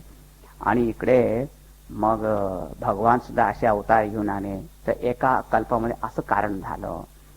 मग एका कल्पामध्ये काय झालं की एक राजा प्रताप भानू होता, त्याच्या हातून काही चुकी घडल्या, तो राजा प्रताप भानू आहे तो रावण होऊन आला. हो, आणखीन एकदा काय झालं, स्वयंभू मनू आणि शतरूपा यांनी खूप तप केलं आणि त्यांनी तप केलं आणि मग देव प्रसन्न झाले. मग ते राजा ते स्वयंभू मनू ला विचारलं काय पाहिजे तुला. तर राजा म्हणाला की मला तुमच्यासारखा पुत्र पाहिजे. भगवान म्हणाले माझ्यासारखं तर कोणीच नाही. माझ्यासारखा कसा काय होणार. माझ्यासारखा तर मीच. असं की मीच तुझा पुत्र होऊन येतो चालेल. ते म्हणजे तेच तर पाहिजे होतं खरं म्हणजे. कारण असं कसं म्हणताय की तुम्ही पुत्र होऊन याय. तुमच्यासारखा पुत्र पाहिजे. मग देवानी त्यांची जी पत्नी होती शतरूपा तिला विचारलं तुला काय पाहिजे. ती म्हणाली की या महाराजांनी जे विचारला मागितलं ते मला फार आवडलं. पण एक आहे की तुम्ही जर माझे पुत्र होऊन याल आणि मला जर ज्ञान राहिलं नाही की तुम्ही भगवान आहे तर मग तुम्ही कसं काय काहीतरी तुम्ही नावाने हाका मारेन कधी कधी मारेन तर काही करेल तर तुमची म्हणजे अनादर होईल. तर तुमचं जे ऐश्वर आहे ईश्वरता आहे त्याचं पण ज्ञान मला राहिलं पाहिजे. विवेक पण राहायला पाहिजे. ते स्वयंभू म्हणून ऐकलं ते म्हणाले भगवान ऐका मला हे ज्ञान वगैरे नको बरं का. कारण हे आपलं हे पुत्र होऊन आले आणि मला नेहमीच लक्षात राहिलं की हे देव आहे देव आहे. तो काही प्रेमच करू शकणार नाही. जेव्हा तेव्हा जय जगदीश हरेच करत राहीन. मग मी नको नको नको नको. मग कसा असं की तुमच्या प्रेमामध्ये मी अगदी असा आसक्त असा वेडा झाला पाहिजे की कोणी मला अगदी मूर्ख पागल काही म्हणलं तरी चालेल पण माझं जीवन ते तुमच्या दर्शनाच्या अधीन असतं. जसे की जीवना वेगळी मासोळी तैसा तुका तळमळी की जर त्या पाण्यापासून जरा मासोळी जर निराळायची जाते ती कशी राहू शकत नाही त्याप्रमाणे माझं झालं पाहिजे. मी तुम्हाला बस पुत्र समजू का असं प्रेम केलं पाहिजे की बस. भगवान म्हणे तथास्तु तथास्तु. मग हे स्वयंभू मनू आणि शतरूपा हे पहिले स्वर्ग लोकामध्ये गेले. मग योग्य वेळीस ते दशरथ आणि कौसल्या या रूपाने इथे जन्मले या जगामध्ये.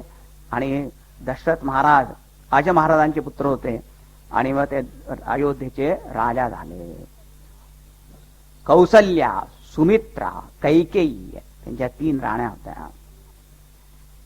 आता आपण यांना इथे सोडू. आता तिकडे झालं काय की हे जे आता 4 कथा सांगितल्यावर तुम्हाला मी 4 अवतार त्याच्यामध्ये सांगितले फास्ट फॉरवर्ड करून सगळं सांगितलं तुम्हाला. थोडं खरं म्हणजे एक कथा अशा ना तर पुष्कळ दिवस सांगता येईल पण सार तुम्हाला सांगितलं. मग काय झालं हे सगळे जे रावणादी पार्टी बस आता काय आले शक्तिशाली होऊन त्याच्यामध्ये आणखी शक्ती प्राप्त करण्यासाठी तप केलं त्यांनी. कोणी रावण कुंभकर्ण आणि त्यांचा भाऊ विभीषण तिघांनी तप केलं. ब्रह्मदेव प्रसन्न झाले. काय पाहिजे रावणाला विचारलं काय पाहिजे. रावण म्हणाला की मी मरूच नाही बस. ब्रह्मदेव म्हणाले की असा वर मला देता येत नाही. हा जातस्य ही ध्रुव मृत्यू असा आहे. जसा जन्म झाला त्याचं मरण होणार. तू मरणार नाही असं कसा वर मी देऊ.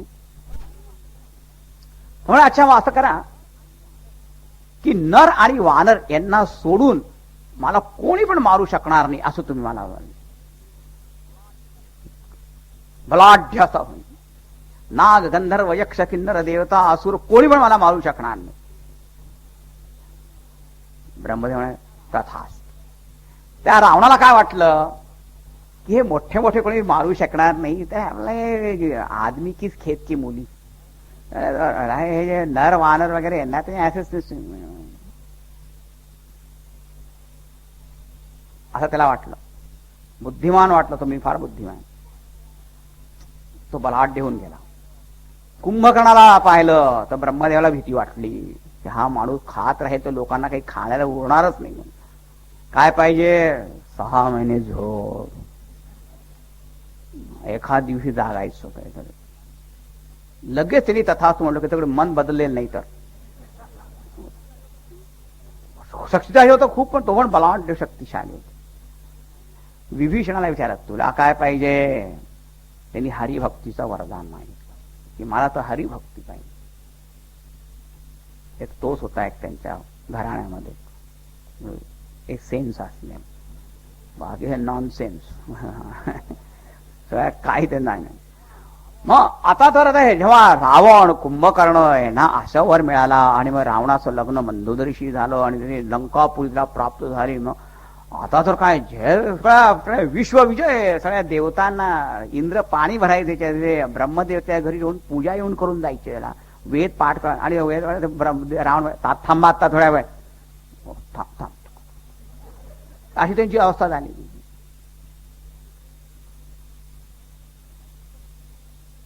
काय करू शकत नाही.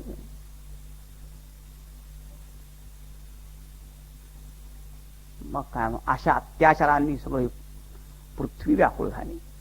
पृथ्वी देवता ऋषी मुनींकडे गेले. ऋषी म्हणा आता काय करायचं, आम्हाला काही यज्ञ या काहीच करू देत नाही.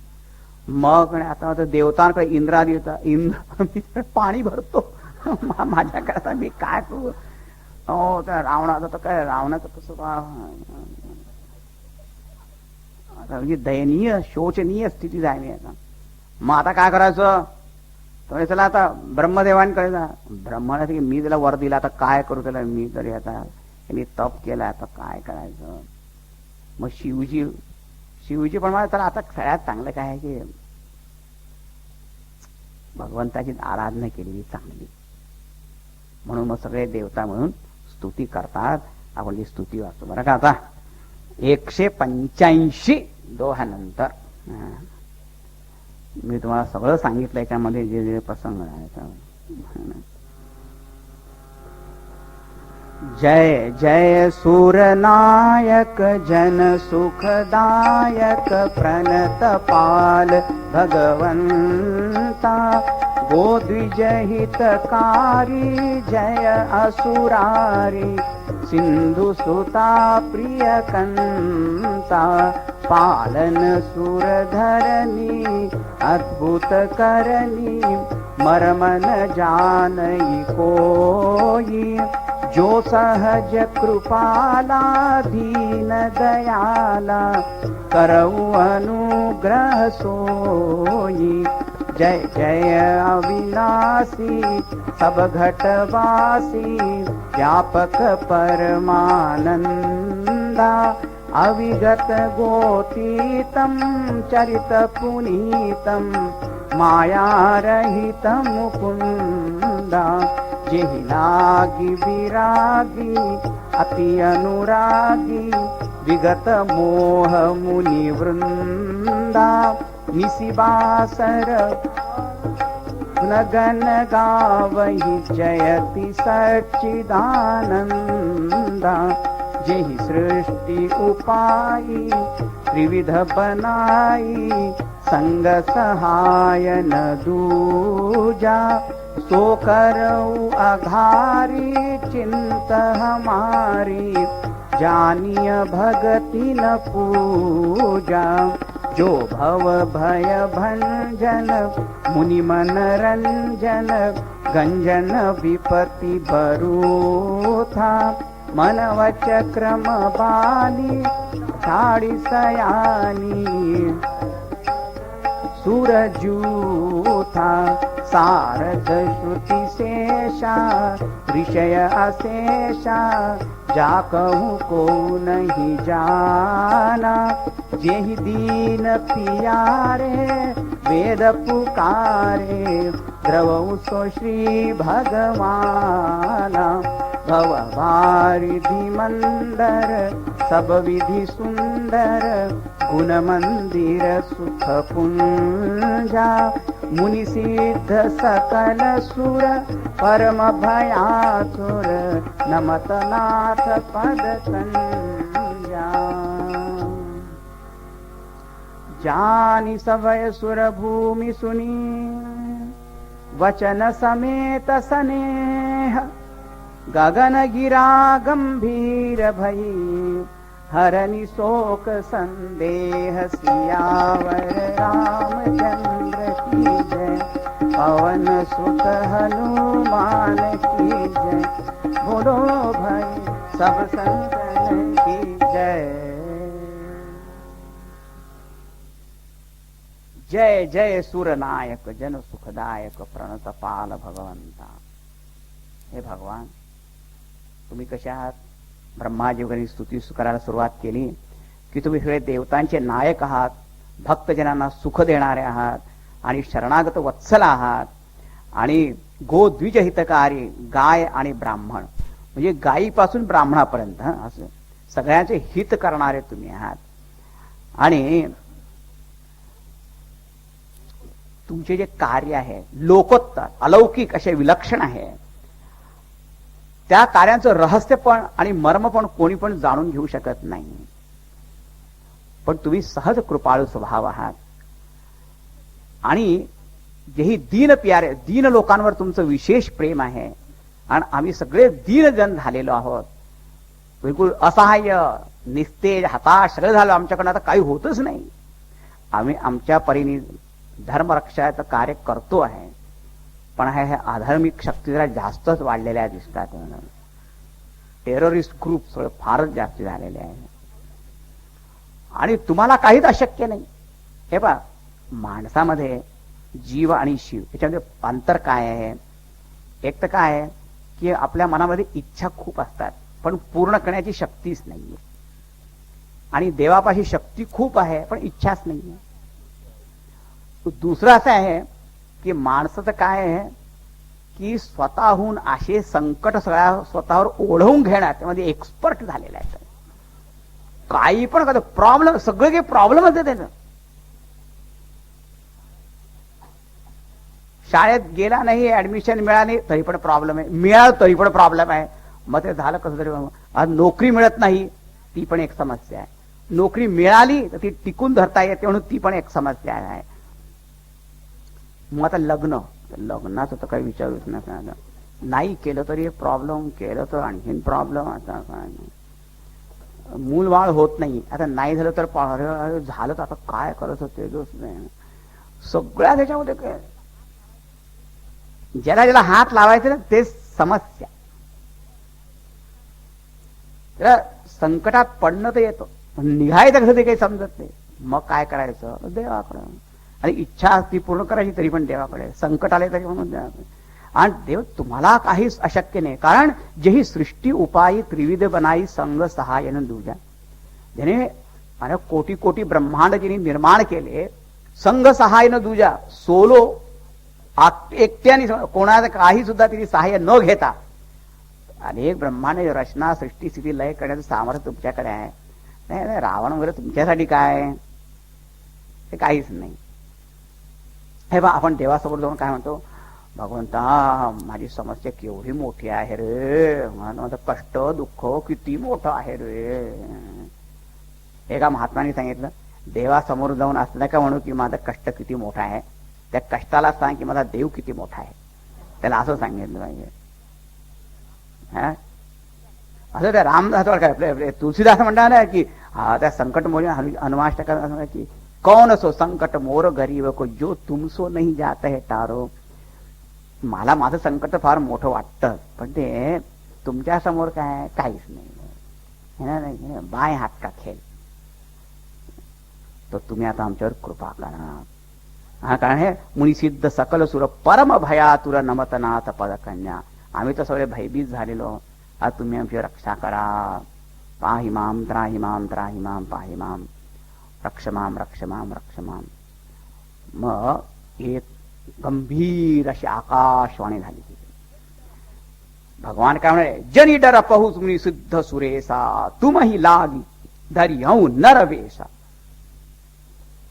देवता गणाला तुम्ही मुळीच घाबरू नका, भयभीत होऊ नका, तुमच्यासाठी आता मी नररूप धारण करून येणार आहे। आणि माझी जी आदिशक्ती आहे ती पण अवतार धारण करून घेईल. सूर्यवंशामध्ये माझा जन्म होणार आहे, दशरथ पुत्र होऊन येईल आणि मी सगळं तुमचं कार्य करेन, असं म्हणून भगवान अंतर्धान. अंतर्धान काय फक्त आकाशवाणी, त्यांनी प्रत्यक्ष रूपांतर्शन दिलंच नव्हतं. ब्रह्मदेव ऐकून त्याचे मग्न झाले, आनंद विभोर झाले, डोळे मिटून बसले. आणि मग थोड्या वेळी आपल्या देवतांना उद्देशून ते काही सांगू इच्छितात, तर पाहिलं सगळे देव निघूनच गेले होते सगळे.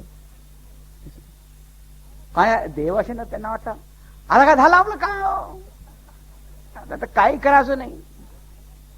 आता काय भगवान म्हणाले की ते येणार आहे, ते सगळं काय करणार आहे, तर मग काय, चला आपापल्या घरी जाऊ. आपण आता इतक्या वेळ प्रार्थना करत होतो, आता थोडं थकलो पण आहे. आता ब्रह्मदेवाने पाहिजे की कुठे गेले सगळे. ब्रह्मदेवाने पुन्हा एमर्जन्सी मीटिंग बोलवली. या देवता म्हणजे हे नेहमी नेहमी मीटिंग बोलवत असतात, काय जेव्हा तेव्हा. काय की बॉस असे असतात, त्यांना नेहमीच मीटिंग बोलवायची हौस असते. मीटिंग बोलवली. ब्रह्मदेवाने सांगितलं, हे पहा तुम्ही जर कशा आहात तुम्ही, विचित्रच प्राणी. काय झालं, विचित्र काय, काय केलं आम्ही, ते काही नाही केलं, तेच केलं, ते काहीतरी करायला पाहिजे होतं. काय हे सांगा, हे संकट तुमच्यावर आमच्यावर आहे की देवावर आहे? आमच्यावरच आहे. रावणाच्या अत्याचाराने कोण त्रस्त झालेला आहे? आम्हीच सगळे झाले. आणि मग ते अनंत कोटी ब्रह्मांड नायक जे आहे ते कोणासाठी इथे अवतार घेऊन येणार आहे? आमच्यासाठी. त्यांना थोडं काही कष्ट काही आहे आमच्या. मग ते तुमच्यासाठी इथे येणार आणि मग तुम्ही काहीच करणार नाही. आम्ही काय करू शकतो? तुम्हीच आता म्हणाला की संग सहाय्यन दूजा, कोणाची सहायता न घेता इतके कोटी कोटी ब्रह्मांड केले. आता तर रावणाला मारायला आमची काय काम, काय करणार? आम्ही काही करू शकणार पण नाही आणि आमची काही त्यांना आवश्यकता पण नाही. मग काय करायचं काय? अरे बाबा, तुम्ही काही करू शकत नाही ते तर माहित आहे, स्पष्टच दिसत आहे. आणि तुमची त्यांना गरज नाही हे पण स्पष्ट आहे. पण तुम्ही सहाय्य नाही करू शकत, पण तुम्ही ती सेवा तर करू शकता. तुम्हाला असं नाही वाटत की आमच्यासाठी ते इतकं करतात, तर आम्ही काही सेवा करू? मग त्या देवतांच्या बुद्धीमध्ये काही प्रकाश पडला थोडासा. हा, ते तर खरं आहे. करायचं काय मग आता? तर काय करायचं म्हणजे पहा, ते ईश्वर आहे, नर रूप धारण करून येणार आहे. मग त्याची सेवा जर करायची असेल तर तुम्ही आता वानर व्हा. एक नर आहे आणि वानर. देवता असून वानर व्हायचं? कधी कधी तुम्ही तसं करतातच. रूप धारण केलं बिघडलं काय नाही. देवता लोक पण विचित्र. ब्रह्माजी, सुरुवात तुम्ही तुमच्यापासून करा, कारण तुम्ही आमचे नायक. ब्रह्मदेव म्हणाले, हा आधी केले मग सांगितले. म्हणे मी तर पहिलेच आपल्या तेजानी जांबवान या रूपाने मी तिथे पहिलेच निर्माण झालेलो आहे. वानर रूप नव्हतं ते, रीछ त्याला म्हणतात हिंदीमध्ये, भालू रीछ काय म्हणतात त्याला हे मराठीत? अस्वल. अगदी अस्सल शब्द सांगितला तुम्ही. अस्वलाच्या रूपाने मी पहिलेच आलेलो आहे. हो, माझा एक तेजांश आहे तिथे, सेवा करणार आहे. वामन रूप जेव्हा भगवाने धारण केलं त्यावेळेस मी झालेलो आहे. अच्छा अच्छा, I am sorry, better you feel sorry. हा, जाता करा तुम्ही. ओके. मग सगळ्या देवतांनी आपापल्या तेजांशानी अनेक वानरांना जन्म दिला आणि त्यांना सगळ्यांना किष्किंधेमध्ये पाठवलं. इंद्राने आपल्या तेजांशानी वालीला जन्म दिला. सूर्याने आपल्या तेजांशानी सुग्रीवला जन्म दिला. पवनपुत्र हनुमान झाले. रुद्र भगवान त्यांना पण सेवा करण्याची इच्छा होती, तर त्या हनुमंतामध्ये त्यांनी आपलं पण तेज स्थापित करून दिलं. असे सगळे आता ते वानर तिथे प्रतीक्षा करतात. बरं का, आता आपण त्यांना तिथे सोडू. आता कुठे जायचं? आता अयोध्येमध्ये जायचं. ओ अयोध्या. आता अयोध्येमध्ये याचं अयोध्या. आता तिथे काय झालं, दशरथ महाराज आणि त्यांच्या 3 राण्या आहेत, कौसल्या, सुमित्रा आणि कैकेयी. सगळं काही आहे, पण एक काहीतरी कमी. ईश्वराची सृष्टी अशीच आहे. असं म्हणतात की सृष्टी निर्माण झाल्यावर देवाला विचारलं की तुम्ही इतकी चांगली सृष्टी केली आहे, आम्ही त्याच्या बंधनामध्ये अडकून राहू, निघायचं कसं? भगवान काय म्हणाले, पाप त्याची काळजी तुम्ही नका करू. प्रत्येकाच्या जीवनामध्ये मी काहीतरी न्यूनता, कमतरता तिथे ठेवेन. म्हणून अगदी जगी सर्व सुखी असा कोण आहे? असं सर्व सुखी काही कोणी नाही. वैभव वगैरे सगळं आहे तर काही मूलबाळच नाही. आणि मूलबाळ उदंडे, लेकुरे उदंड दाहली, काय खायला प्यायलाच काही नाही. काहीतरी आधी रूप यौवन संपन्न आहे तर बुद्धीच नाही.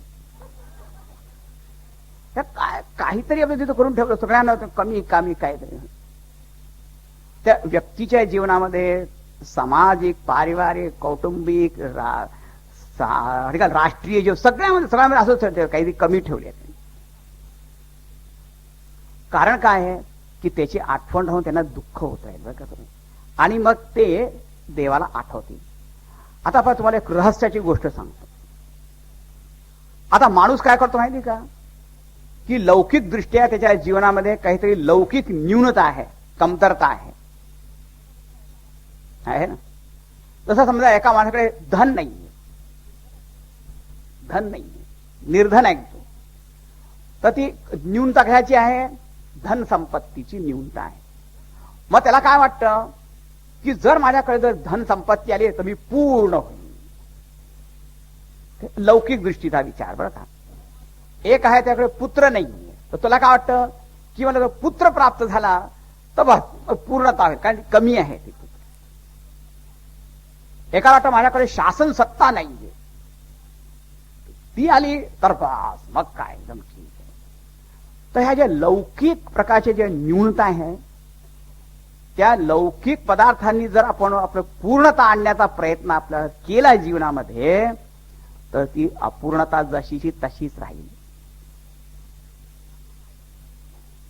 याच्यामध्ये सिद्धांत काय समजायचा आहे की जी न्यूनता आहे ती ईश्वराद्वारे पूर्ण करण्याचा प्रयत्न केला पाहिजे, लौकिक वस्तूंच्या द्वारे नाही.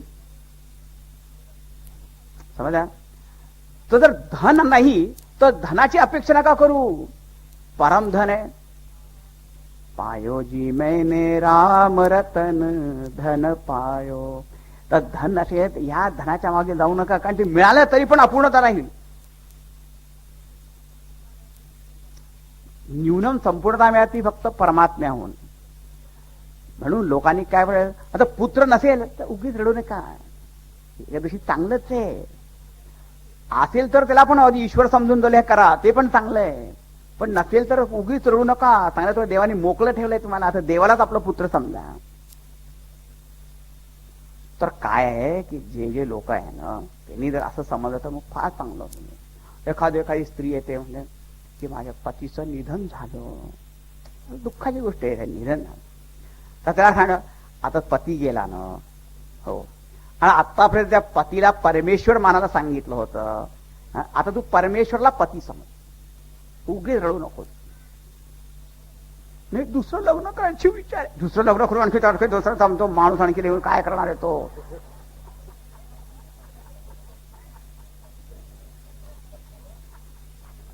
हा गेलं चांगलं झालं, जावा असलं का ग्रुप का मनामध्ये विचार करू.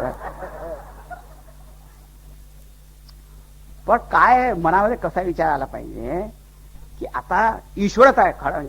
या पतीला तुम्ही परमेश्वर मानत होता, खरं म्हणजे आपलं पतीचं परमेश्वरच आपला पती आहे असं समजलं पाहिजे प्रत्येक ठिकाणी बरं का. सगळ्या जिला गेल्या जे आहे ते अर्थ काय झाला की जी लौकिक न्यूनता आहे ती लौकिक त्या वस्तूंच्या द्वारे पूर्ण न करता परमात्म्याच्या द्वारे पूर्ण केली तर मुक्ती होईल. अच्छा, आता काय झालं? पुत्रच नव्हता. खूप प्रयत्न केले, काय झालं नाही. मग आपल्या गुरूंकडे गेले, वसिष्ठ ऋषींकडे गेले. गुरुजी, आता तुम्ही काय सांगा. गुरुजींनी सांगितलं की तुम्ही सगळे आपले लौकिक प्रयत्न केले, ते काही जमले नाहीत. आता तुम्ही पुत्र इष्टी असा एक याग करा. पुत्र इष्टी म्हणजे कायचा अर्थ काय आहे की आपल्या प्रयत्नाने जे काही होत नाही, जर दैवी शक्तीच्या जर आली आणि त्यांनी जर काही जर मनामध्ये घेतलं तर मग सगळं काही शक्य आहे. त्यामुळे आता तुम्ही आराधना करा. तर यज्ञाच्या द्वारे तुम्ही आराधना करा. मग लगेच ऋष्यशृंगांना बोलवलं आणि त्याच्याकडे एक मोठा यज्ञ करून घेतला. आणि त्यावेळेस मग अग्निदेवता प्रकट झाले, यज्ञ देवता. दशरथा घे हे पायसदान, हा ना, त्याच्याकडे पायस दशरथ महाराजांना दिले आणि म्हणाले, पहा हे तुझ्या 3 राण्यांमध्ये वाटून दे. मग ते काय केलं त्यांनी? ते जो कलश होता त्याचे 2 भाग केले. अर्धा, पहिला अर्धा जो भाग आहे तो कौशल्याला दिला, कारण ती सर्वात मोठी राणी तिला दिला. मग दुसरे जे होते त्याचे 2 भाग केले.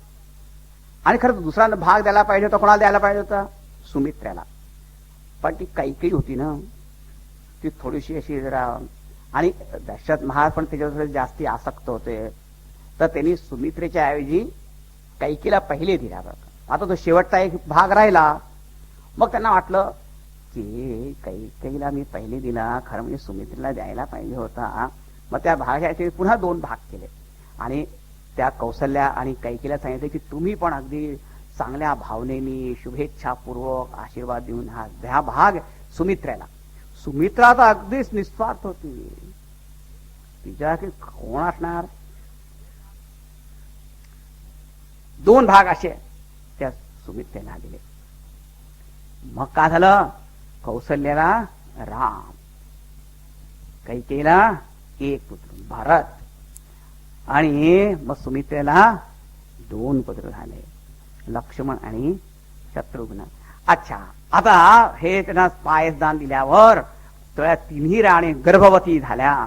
आणि मग गर्भवती झाल्यावर मग आता काय, भगवंताची येण्याची वेळ होत होती. आणि हे पहा, आज तिथी कोणती आहे? नवमी आहे. 12 वाजता ते, हा करेक्ट टाइम बरं का. नवमी तिथी मधुमास पुनीता, शुक्ल पक्ष अभिजित हरिप्रीता, मध्य दिवस अति शीतन घाम, पावन काल लोक विश्राम, शीतल मंद सुरभि पाऊ, हर्षित सुर संतन मन चाऊ, वन कुसुमित गिरिगन मनियारा, श्रवहि सकल सरितामृत धारा, तो अवसर फिरंति जब जाना, चले सकल सुर साजी विमाना, गगन विमल संकुल सुर जूथा, गावहि गुण गंधर्व बरूथा, बरसहि सुमन सुअंजुलि साजी, गह गहि गगन तुंदुभि बाजी, स्तुति करहि नाग मुनि देवा, बहुविधि लावहि निज निज सेवा, सुर समूह विनती करी, पहुँचे निज निज धाम, जग निवास प्रभु प्रगटे, अखिल लोक विश्राम, सियावर रामचंद्र की जय, पवन सुत हनुमान की जय, बोलो भाई सब संतन की जय. नवमी तिथी, हा नवमी तिथी, आज नवमी तिथी पण आहे. मधुमास पुनिता आधी पवित्र चैत्र महिना म्हणा ना. आता चैत्र अजून नाही आला, पण आधी जे वर्णन केले ते अगदी योग्य आहे. कारण मध्य दिवस, आता मध्य दिवस येतो, तर सूर्यवंशामध्ये भगवान येणार तर मध्य दिवस. आणि अति शीतल घामा, आता फार थंडी पण नाहीये आणि फार उन्हाळा पण नाही, उष्णता पण नाही, अगदी योग्य वेळ आहे की नाही. मध्य दिवस अति शीतल घामा, पावन काळ लोक विश्रामा. आणि ते पवित्र काळ सगळ्या लोकांना विश्राम देणारा असा काळ येणार आहे.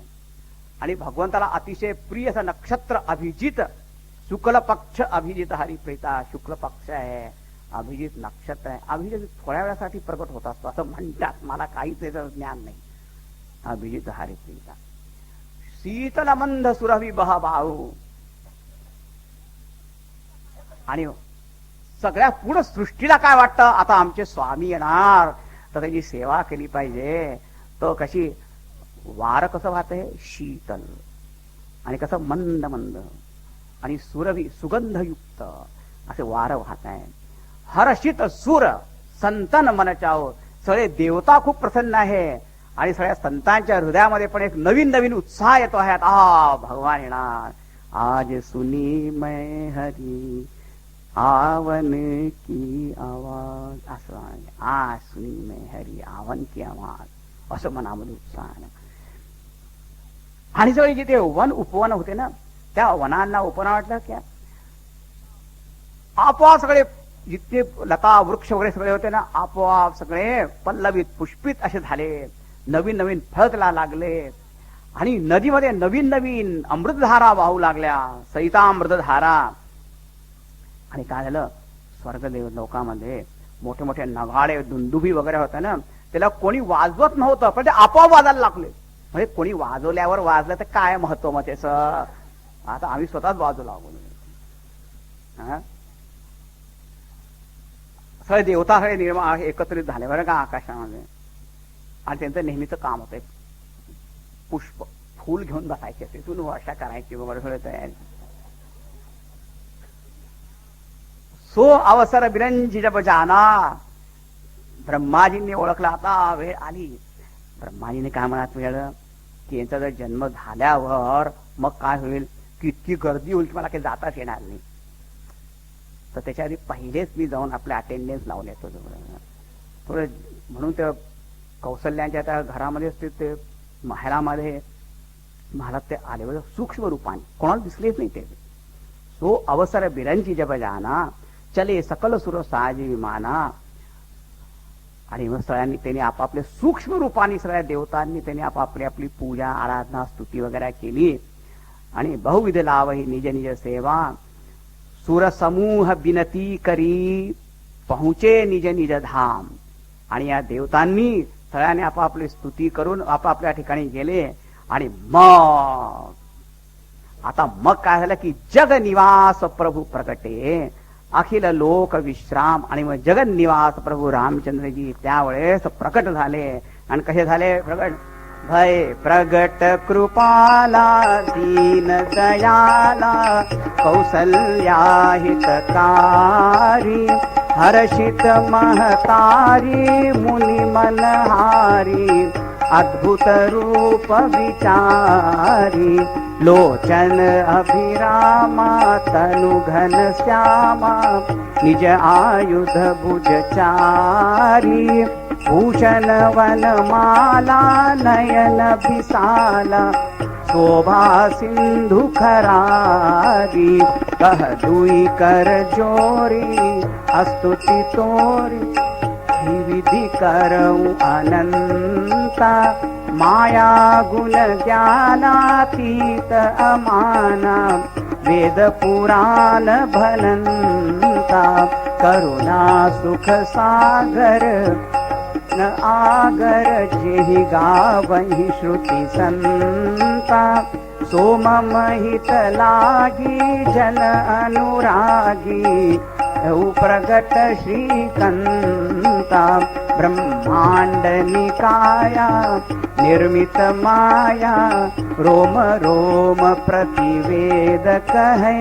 मम उर सोबासी यह उपहासी धीर मति थिर न रहे, उपजा जब ज्ञाना प्रभु मुस्काना, चरित बहुत विधि कीन चहे, कही कथा सुहाई मातु बुझाई, यही प्रकार सुत प्रेम लहै, माता पुनि बोली सोमति डोली, तजहु तात यह रूपा, की जैसी सुलीला अति प्रिय शीला, यह सुख परम अनुपा, सुनी वचन सुजाना रोदन ठाना, होई बालक सुर भूपा, यह चरित जे गावहि हरिपद पावहि, तेन परहि भवकूपा।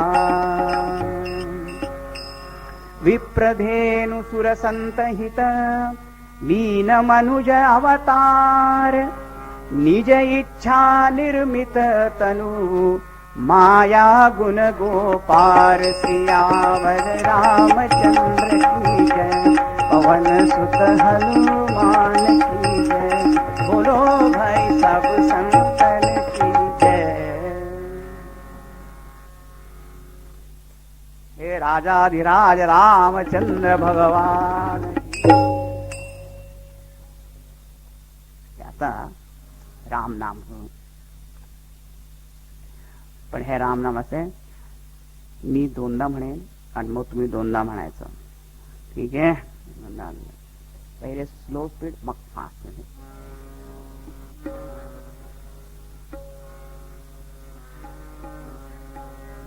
श्रीराम जय राम जय जय राम, श्रीराम जय राम जय जय राम.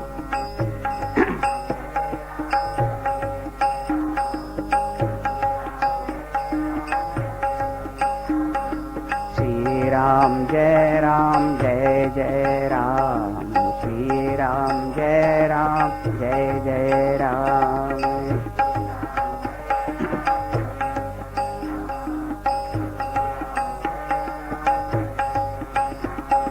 श्री राम जय राम जय जय राम, श्री राम जय राम जय जय राम.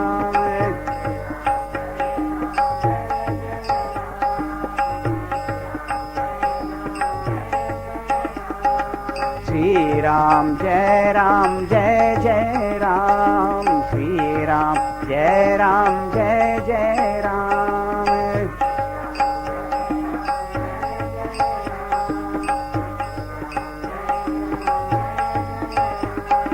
श्री राम जय राम जय जय राम, श्री राम जय राम जय जय राम.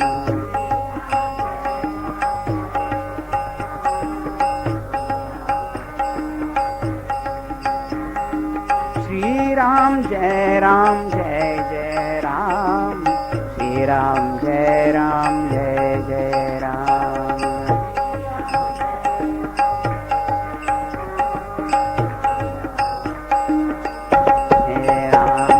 श्री राम जय राम जय जय राम, श्री राम जय राम जय जय राम.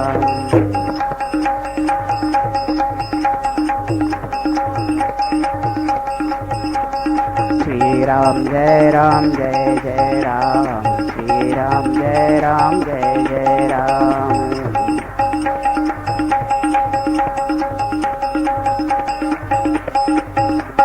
श्री राम जय राम जय जय राम, श्री राम जय राम जय जय राम.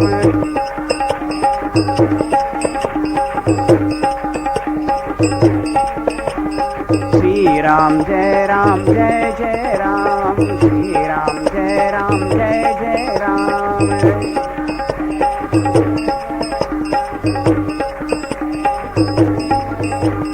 श्री राम जय राम जय जय राम, श्री राम जय राम जय जय राम.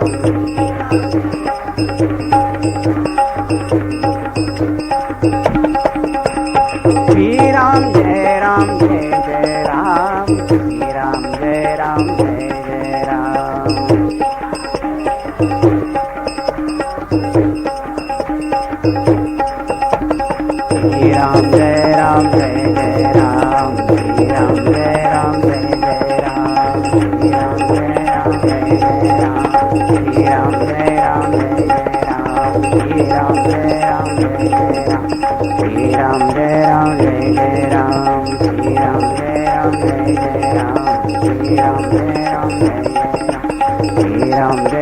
ये राजाधिराज